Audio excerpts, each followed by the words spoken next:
অনির্বাণ প্রসেনজিৎ জুটি মানেই একটা দারুণ কম্বিনেশন। এর আগে পরিচালক সৃজিতের হাত ধরে এই জুটিকে একসাথে দর্শক অন স্ক্রিনে দেখেছেন এবং সে ছবি যে হিট হয়েছিল তা নিয়ে কোনো সন্দেহই নেই। তবে এবার আরও একবার নতুন রূপে পরিচালক রাহুল মুখার্জির হাত ধরে একসাথে কাজ করতে চলেছেন প্রসেনজিৎ ও অনির্বাণ। যদিও ছবির নাম এখনও নিশ্চিত করা হয়নি, তবে এই নতুন সিনেমাতেই আবারও একসাথে দেখা মিলবে আমাদের সকলের প্রিয় বুম্বাদা এবং অনির্বাণের।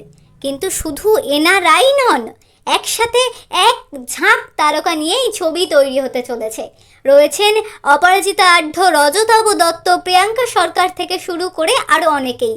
দাদার আদেশ সিনেমায় একসাথে কাজ করেছিল প্রিয়াঙ্কা আর প্রসেনজিৎ। তারপর আবারও এত বছর পর একসাথে কাজ করতে চলেছেন তারা। রাহুল মুখার্জিকে এর আগে কিসমিস, দিলখুশের মতো সিনেমা পরিচালনা করতে দেখা গেছে। পাশাপাশি ওয়েব সিরিজও পরিচালনা করেছেন তিনি। কিছুদিন আগেই এসবিএফ প্রোডাকশনের নতুন ছবি রাহুল মুখার্জির পরিচালনায় তার শুভ মহরত অনুষ্ঠান সারা হয়েছে।